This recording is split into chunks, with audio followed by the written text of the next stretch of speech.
नमस्कार, कैसे हैं आप?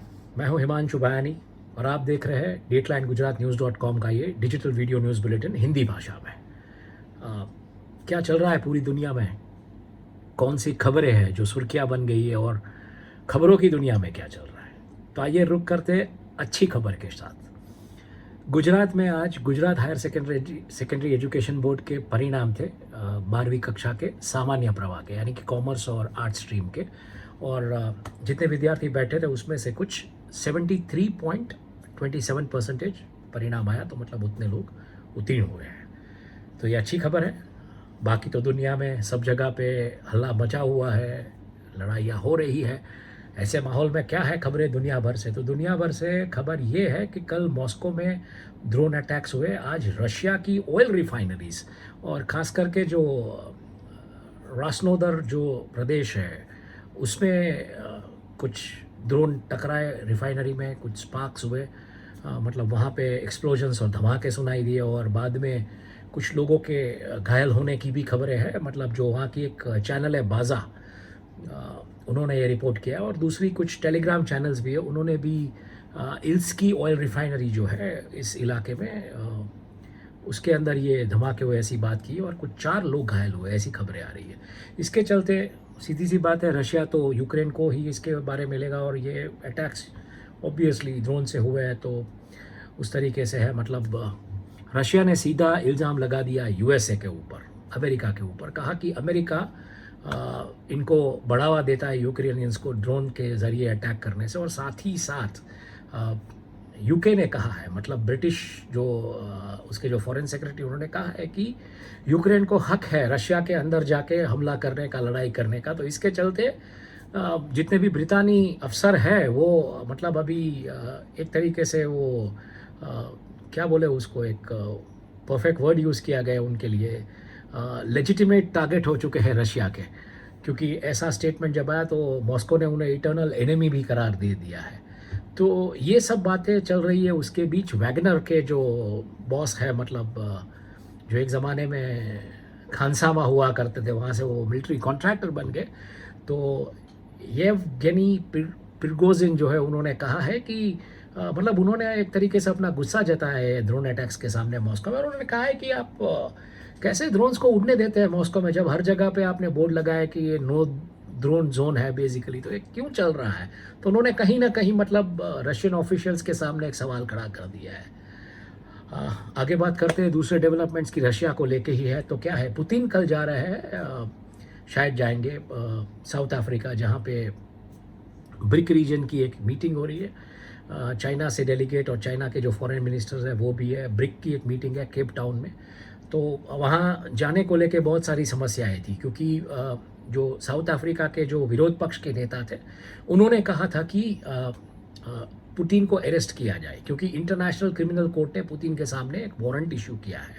तो इसके चलते ये जो विरोध पक्ष के नेता थे उन्होंने कहा है कि इनको किसी भी कीमत पे आप अरेस्ट कीजिए। और दूसरी तरफ अभी साउथ अफ्रीका ने मतलब एक अश्योरेंस दी है, उन्होंने कहा है पुतिन से कि हम आपको अरेस्ट नहीं करेंगे अगर सिर्फ आप ब्रिक्स की समिट के लिए ट्रैवल करने के लिए जोहानिसबर्ग आते हैं। तो मतलब कहीं ना कहीं ये मामला अभी थोड़ा ठंडा पड़ता हुआ नज़र आ रहा है कि इसके ऊपर कोई ज़्यादा इंटरनेशनल लेवल पे पॉलिटिक्स नहीं होगी। यूरेशिया तो पूरा जला हुआ ही है, मतलब यूरोप और एशिया की अगर हम बात करें तो रशिया यूक्रेन की लड़ाई, मिडिल ईस्ट में टेंशन, सीरिया, ईरान, और of course Palestine and Syria.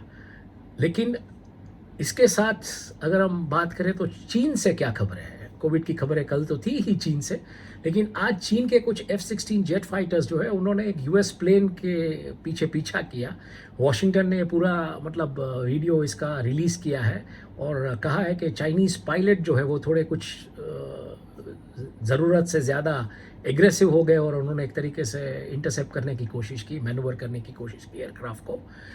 इसके चलते रॉयटर्स के एक पत्रकार ने मतलब चीन के जो फॉरेन मिनिस्ट्री के जो स्पोक्स वुमन है माओ निंग, उनको पूछा कि आपका क्या प्रतिभाव है। तो उन्होंने कहा कि अगर आप चाइना की जो उसकी सॉवरेनिटी है, उसका सार्वभौमत्व भौमत्व है जो है उसके ऊपर अगर आप अटैक करेंगे तो ये तो हम चला नहीं लेंगे, मतलब आप उसको थ्रेटन करने की कोशिश करेंगे तो ये हम चला नहीं लेंगे, हमारे जेट, मतलब उन्होंने कहा कि हमारे जेट बिल्कुल पीछे करेंगे उनका, इनडायरेक्टली अगर देखने जाए तो। ऐसा उन्होंने वर्ड टू वर्ड नहीं कहा है, बट इनडायरेक्टली अगर कहा जाए तो उनका स्टेटमेंट क्या था? For quite some time the US side has frequently sent aircraft and vessels to conduct close in reconnaissance in China, seriously threatening China sovereignty and security. Such provocative, dangerous moves are the root cause for maritime security issues. The US needs to immediately stop such dangerous act of provocation. We will continue to take necessary measures to firmly safeguard our sovereignty. दूसरी तरफ जो बयान आया था ये जो Washington की तरफ से, वो क्या था? वो ये था कि मतलब एक अनक्लासिफाइड वीडियो जो शेयर हुआ उसमें ये कहा गया था कि Chinese fighter pilot executing an aggressive maneuver against the US reconnaissance plane as a tension between the two countries mount. The unclassified video shared by the US military on Tuesday denounced a Jet 16 fighter pilot in Beijing Air Force who performed an unnecessary aggressive maneuver during the intercept of US Air Force RC-135 aircraft on May 26. मतलब एक हफ्ता पीछे की घटना है अगर हम देखने जाए तो।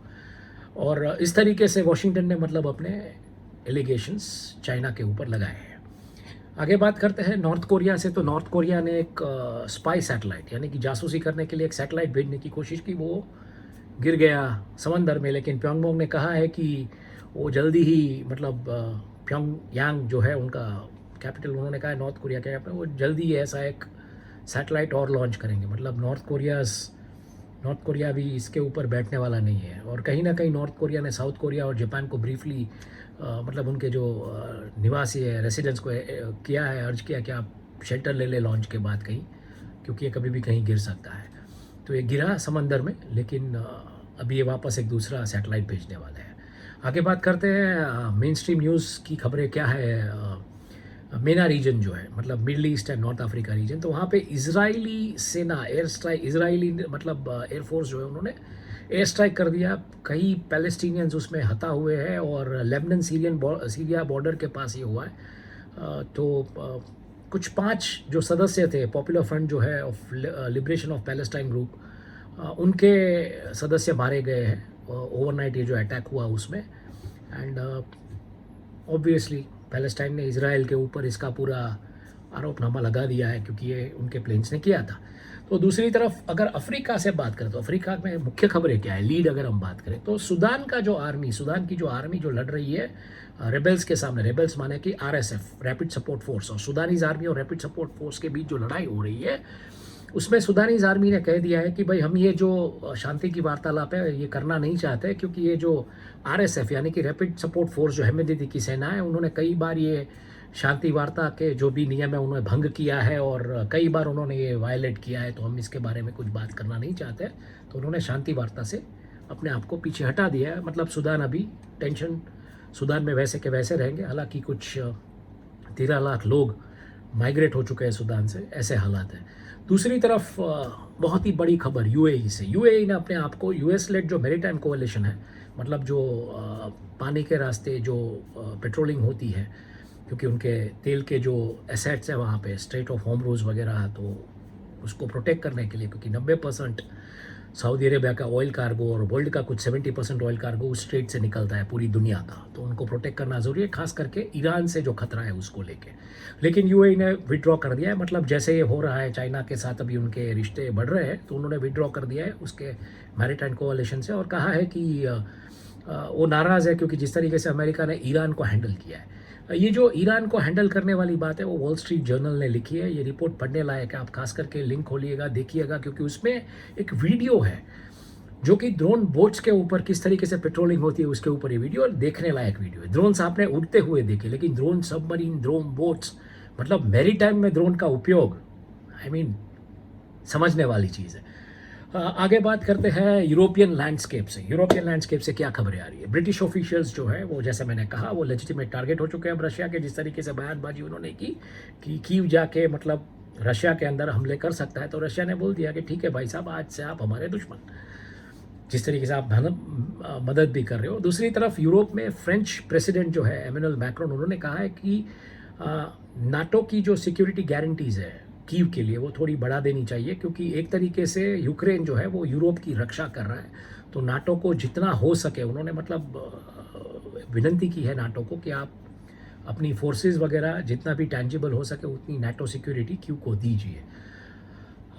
अमेरिका से ज़्यादातर मिक्स बैग ऑफ न्यूज़ है, कोई लीड खबरें नहीं है, लेकिन मैक्सिको से एक खबर है, मतलब नॉर्दर्न अमेरिका की अगर हम बात करें तो मैक्सिको में पुलिस और जो ड्रग कार्टेल्स होती है उनके बीच के लोगों के बीच भिड़ंत हो गई, 10 लोग मारे गए हैं, बड़ा ही जत्था पकड़ा गया है शस्त्रों का और ग्रेनेड्स का और एम्यूनिशन और टेक्निकल इक्विपमेंट्स, मतलब जो लड़ाई करने के जो गियर्स होते हैं, जो कपड़े पहने जाते हैं उसके। तो ये ट्वीट करके उनका जो पुलिस चीफ है उन्होंने अपने ट्विटर अकाउंट से कहा है, New Leon public security secretary का जो ट्विटर हैंडल है उसके ऊपर से कहा गया है।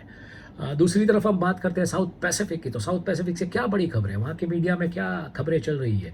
तो यूके ने पोस्ट ब्रेक्जिट जो पहले ही एक ट्रेड डील की है ऑस्ट्रेलिया और न्यूजीलैंड के साथ, उसके चलते एक्सपोर्ट्स, ट्रैवल और वीज़ा के ऊपर क्या असर हो सकते हैं उसकी सब खबरें ज़्यादातर ऑस्ट्रेलियाई मीडिया की हेडलाइंस बनी हुई है। और बेनो कॉमिक्स जो है जो यूके से है वो मतलब भेजी जाने वाली है ऑस्ट्रेलिया और न्यूजीलैंड को, तो ये उनका पहला कंसाइनमेंट है। उस तरीके से ये ट्रेड डील ओपन हुई है।